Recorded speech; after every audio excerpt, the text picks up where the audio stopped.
சிவபக்தர்கள் அனைவருக்கும் வணக்கம். தொடர்ந்து 6 படை வீடுகளை பற்றி பார்த்துட்டு இருக்கோம். பார்க்காதவங்க இந்த வீடியோட பிளேலிஸ்ட பின் பண்ணிருப்பேன். உங்களுக்கு எப்போ நேரம் இருக்கப்ப பாருங்க. இன்னைக்கு திருச்செந்தூரோட பார்ட் 5 வீடியோ தான் பார்க்க போறோம். 2000 ஆண்டுகளுக்கு முன்னாடி இருந்ததுதான் இந்த திருச்செந்தூர். அத 2ஆம் படை வீடு அப்படின்னு அழைக்கிறோம். முருகனோட அவதார நோக்கமான சூரசம்ஹாரம் நிறைவேறிய ஊர் தான் திருச்செந்தூர். 6 படை கோவில்கள்ல பெரியது திருச்செந்தூர். திருச்செந்தூர்ல பாலசுப்ரமணிய சுவாமி, சண்முகர் அப்படின்னு 2 மூலவர்கள் இருக்கிறாங்க. பாலசுப்ரமணிய சுவாமி கிழக்கு நோக்கியும், சண்முகர் தெற்கு நோக்கியும் இருக்கிறாரு. காவல் தெய்வமா வீரபாகு இருக்கிறதுனால இந்த தலத்துக்கு வீரபாகு பட்டினம் அப்படின்னு பேருண்டு. வீரபாகுவுக்கு பூஜை நடந்ததுக்கு அப்புறமா தான் மூலவருக்கே பூஜை நடக்குது. பாலசுப்ரமணியருக்கு வெள்ளை நிற ஆடையும், சண்முகருக்கு பச்சை நிற ஆடையும் அணிவிக்கிறாங்க. மூலவருக்கு பின்னாடி புறம் சுரங்க அறை ஒண்ணு இருக்கு.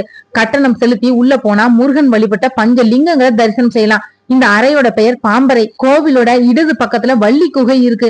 இந்த குகைக்கு முன்னாடி இருக்கக்கூடிய சந்தன மலையில குழந்தை பாக்கியத்துக்காக தொட்டில் கட்டுறாங்க.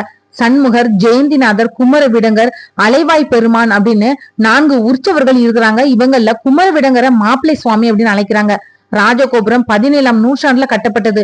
9 அடுக்குகள் கொண்ட இந்த கோபுரம் 157 அடி உயரம் கொண்டது. திருச்செந்தூர் மேல அருணகிரிநாதர் 83 திருப்புகழ் பாடல்களை பாடி இருக்கிறாரு. இத பாடுனா கந்தலோகத்துல வாழக்கூடிய பாக்கியம்ன்றது கிடைக்கும். திருச்செந்தூர் கோவிலோட அமைப்பு பிரணவ மந்திரமான ஓம் அப்படின்ற வடிவுல இருக்கு. சண்முக விலாசம் சொல்லப்படக்கூடிய மண்டபம் 120 அடி உயரமும் 60 அடி அகலமும் கொண்டது. இத 124 தூண்கள் தாங்கிக்கிட்டு இருக்கு. 24 அடி ஆழம் கொண்ட 4 கிணற்றுல நீராடினதுக்கு அப்புறமா கடல்ல நீராடணும். மௌனசாமி, காசிநாத சுவாமி, ஆறுமுகசாமி இந்த 3 பேரும் திருச்செந்தூர் கோவில் திருப்பணிக்காக தங்களோட வாழ்நாளையே அர்ப்பணிச்சாங்க. இவங்களோட சமாதி 4 கிணறு கிட்டக்க இருக்கு. மன்னார் வளைகுடாவில கரை ஓரத்துல அலைகள் தழுவ அமைஞ்சிருக்கிறதுனால அலைவாய் அப்படின்னு சொல்றாங்க. கோவிலுக்கு செல்லக்கூடிய வழியில தூண்டுகை விநாயகர் இருக்கிறாரு. இவரை வணங்கினதுக்கு அப்புறமா தான் முருகனை வணங்கணும். மரமா மாறி நின்ற சூரபத்மனை வேல் பிளவுபடுத்திய இடம் தான் திருச்செந்தூர். இங்க திருச்செந்தூர்ல இருந்து 3 கிலோமீட்டர் தூரத்துல இருக்கக்கூடிய மாப்பாடு, அதாவது மாமரத்தை பிளந்ததுனால அது இப்போ மணப்பாடாக மாறிடுச்சு.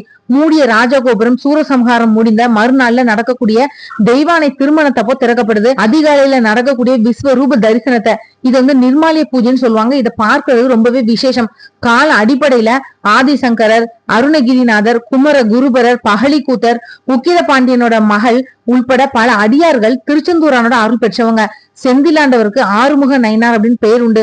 வீரபாண்டிய கட்டபொம்மனும் அவரோட மனைவி ஜக்கம்மாவும் தங்க நகைகளை முருகப்பெருமானுக்கு காணிக்க கொடுத்தாங்க.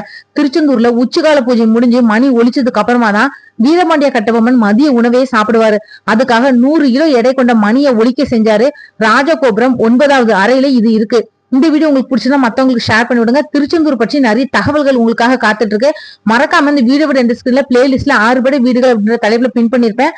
உங்களுக்கு எப்போ நேரம் இருக்கோ பாருங்க. மற்றும் நல்ல தலைப்புல நான் உங்களுக்கு சந்திக்கிறேன். நன்றி.